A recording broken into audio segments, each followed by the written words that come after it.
Okay, I'm going to go ahead and get started. My story is called The Making of a Warrior. I was 11 years old the first time I was assaulted. In the lunchroom one day, a teacher asked me to go to the principal's office with her. As an A student and a classic goody two-shoes, I had never set foot in the principal's office before. The office was bright, but also cold and gray. I don't know what happened, but my phone just rang. Sorry about that. I was brought into a room with a big round table. The principal, a guidance counselor, and 2 teachers were in the room. As serious as this meeting seemed, my parents weren't invited. After we all sat down, the principal told me that someone had witnessed my math teacher molesting me. He wanted me to talk about what happened and put it in writing. When I refused to say or write anything, because nothing had happened and I'm not a liar, I was told I could trust them and the school would protect me. Again, I told them nothing happened. I had no idea where any of this was coming from. I was in 6th grade and I knew what to do if someone was hurting me or making me feel uncomfortable. But I didn't know what to do in a situation where nothing was happening to me and no one believed me. I kept telling them the truth, but they wouldn't believe me. I don't know the details of what the school administrators did from there, but they definitely didn't protect me. The math teacher in question had a daughter in 7th grade at the same school. The next day, I was welcomed into school by a bunch of older kids bullying me. I couldn't walk down a hall without someone calling me a name or pushing me around. When I went back to the principal's office, I was told they had to use my name to get to the bottom of what was going on. I cried. I told them it was a rumor. They still didn't believe me, and the bullying continued. One day during class, I left to use the bathroom. The halls were empty until I turned a corner and saw a student walking my way. He pushed me against the lockers with his hand on my neck. He told me he would make me do everything to him that I said the math teacher did to me. I wanted to scream and cry, but I didn't because my dad taught me exactly what to do. I kneed him in the crotch and punched him in the face as he doubled over.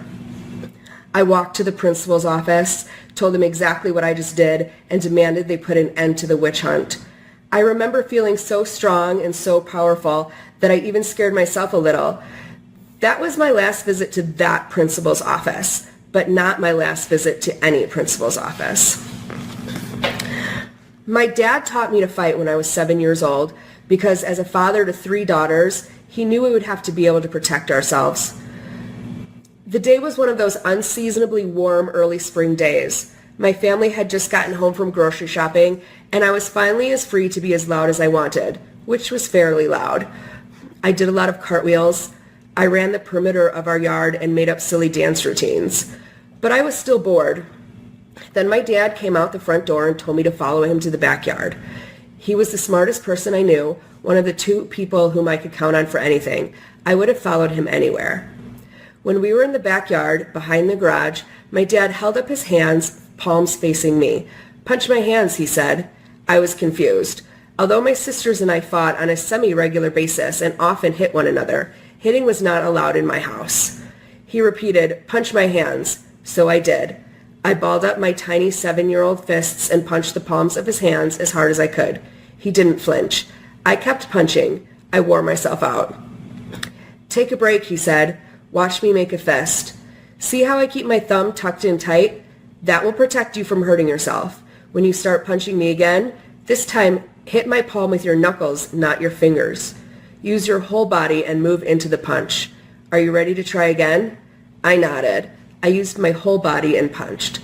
My dad kept critiquing and giving me pointers. The lesson could have been 5 hours or 5 minutes. But as we were walking back to the house, he told me that whenever someone made me feel unsafe or uncomfortable, I should use what he just taught me. And no, I was still not allowed to hit my sisters. I didn't really understand what he did for me until that day in the school hallway when that bully had his hand on my neck, pushing me up against the lockers. My dad didn't teach me how to punch to help me exhaust my energy. He taught me how to punch to protect myself. He taught me to be a warrior. He taught my sisters to be warriors too. My older sister fights for social justice, is empathetic, and cares for everyone. She's not a physical fighter, but she doesn't let anyone push her around. She sticks up for herself with a grace I wish I had.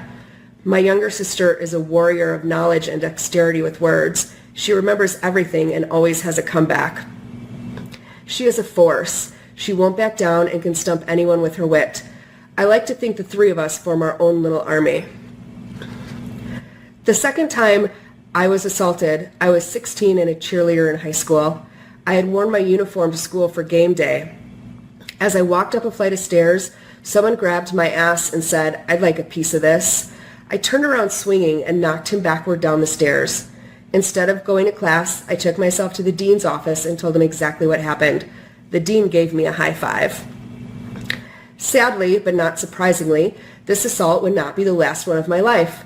Assaults kept coming. I was a pretty blonde with unusually large breasts. Men couldn't keep their hands to themselves or their mouths closed. As I got older, I put on weight, but I'm still a pretty blonde with tits and ass to spare. It's as if men see my body as an invitation for them to act how they want.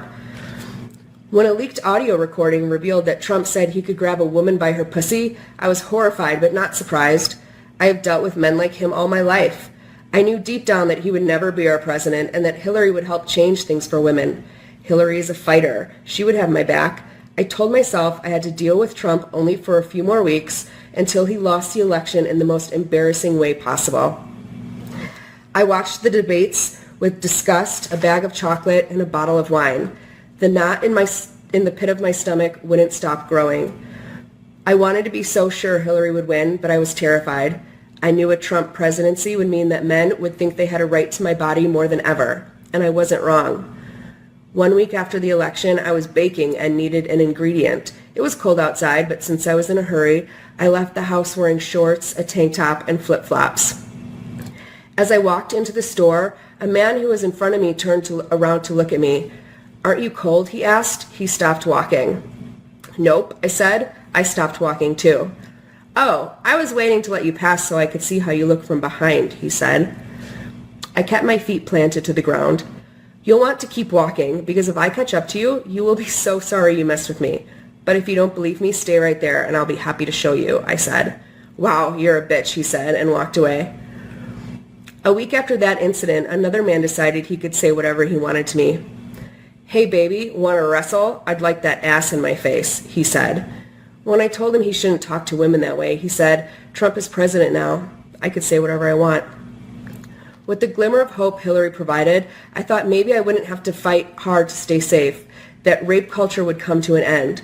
I hoped that crimes against women would be seen as actual crimes and not just tall tales women were telling. That hope was shattered on November 8th. Now I have to fight more. I need to be stronger and fearless.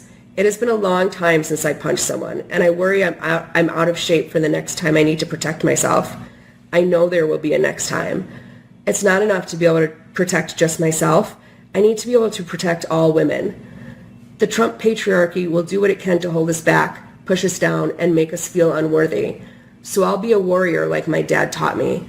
I will fight with my army of women, and I will never let the Trump presidency make me feel like less than what I am.